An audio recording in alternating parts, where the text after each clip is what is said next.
जानिए कुछ समय अकेले रहना क्यों है फायदेमंद। आपने कई माइथोलॉजिकल सीरियल में देखा होगा या इतिहास में भी पढ़ा होगा कि लोग अपने जीवन की शुरुआत में जंगलों में जाकर तपस्या करते थे। महात्मा बुद्ध, महावीर स्वामी को तपस्या करते समय भी परम ज्ञान की प्राप्ति हुई थी।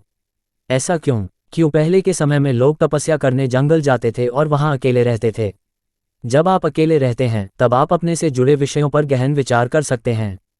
जब आप ऐसा करते हैं तो आप अपनी स्ट्रेंथ और वीकनेस को जान सकते हैं और यह जान सकते हैं कि आपके लिए क्या बेहतर हो सकता है।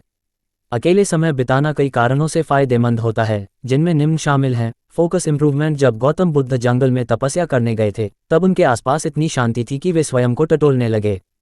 तब उन्हें अपने जीवन का उद्देश्य पता चला। आज के समय में तपस्या करना इतना आसान नहीं है, क्योंकि हम आज मोबाइल जैसे इलेक्ट्रॉनिक गैजेट्स, सोशल मीडिया आदि के गुलाम हो चुके हैं। आज हम ये कर सकते हैं कि कुछ समय के लिए इन गैजेट से दूरी बना लें, या हो सके तो हमें ध्यान भी करना चाहिए। ऐसा करने से हम अपना फोकस बढ़ा सकते हैं। Problem solving skills. हम जब भी किसी परेशानी में रहते हैं, यदि हम उस समय अकेले रहकर अपनी परेशानियों के बारे में गहन विचार करें तो हम अपनी परेशानियों का हल ढूंढ सकते हैं। इसका मतलब यह है कि जब हम अकेले रहकर किसी विषय पर गहन विचार करते हैं तब हमारी प्रॉब्लम सॉल्विंग स्किल्स इंप्रूव होती हैं।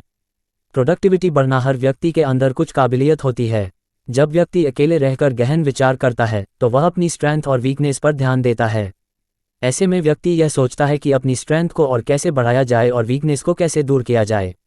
फिर व्यक्ति इनके लिए अपनी स्किल्स को बढ़ाने पर ध्यान देता है, जिससे वह और ज़्यादा क्रिएटिव हो जाता है और उसकी प्रोडक्टिविटी बढ़ती है। आत्मविश्वास में बढ़ोतरी। कई बार लोगों में आत्मविश्वास की कमी होती है।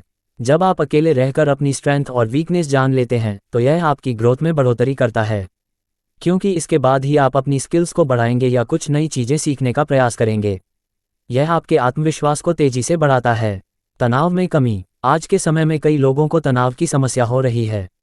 तनाव से बचने के लिए सभी लोग मेडिटेशन की सलाह देते हैं। जब आप अकेले रहते हैं और खुद के बारे में विचार करते हैं तो यह मेडिटेशन का ही हिस्सा है और यह आपको तनाव मुक्त करता है। आज के समय में कैसे रहें अकेले। अकेले रहने का यह मतलब नहीं है कि आप सब कुछ छोड़कर पहले की तरह जंगलों में जाकर रहने लग जाएं। आज के समय में हम इलेक्ट्रॉनिक गैजेट्स, टेक्नोलॉजी आदि से घिर चुके हैं। यदि आप कुछ समय के लिए अकेले रहना चाहते हैं तो आप अपने मोबाइल को अपने से दूर करके कुछ समय के लिए कमरे में अकेले रहकर मेडिटेशन कर सकते हैं। शुरुआत में मेडिटेशन करना कठिन होता है। ऐसे में आप शुरुआत में सभी चीज़ों से ध्यान हटाकर 5 मिनट के लिए मेडिटेशन कर सकते हैं। बाद में धीरे धीरे इस समय को बढ़ाते रहें। आज अधिकांश लोग फोकस नहीं कर पाते और तनाव में रहते हैं। यदि आप भी इन समस्याओं से जूझ रहे हैं तो अकेले रहकर भी आप इन समस्याओं से निजात पा सकते हैं। कुल मिलाकर अकेले समय व्यतीत करना एक स्वस्थ और लाभकारी अनुभव हो सकता है। यह आपको अपने आप को बेहतर ढंग से समझने, तनाव कम करने और अपने संपूर्ण स्वास्थ्य में सुधार करने में मदद कर सकता है। सूचना सिर्फ मान्यताओं और जानकारियों पर आधारित है। यहाँ ये बताना जरूरी है कि यह मेरा वीडियो किसी भी तरह की मान्यता, जानकारी की पुष्टि नहीं करता है। किसी भी जानकारी या मान्यता को अमल में लाने से पहले संबंधित विशेषज्ञ से सलाह लें। धन्यवाद।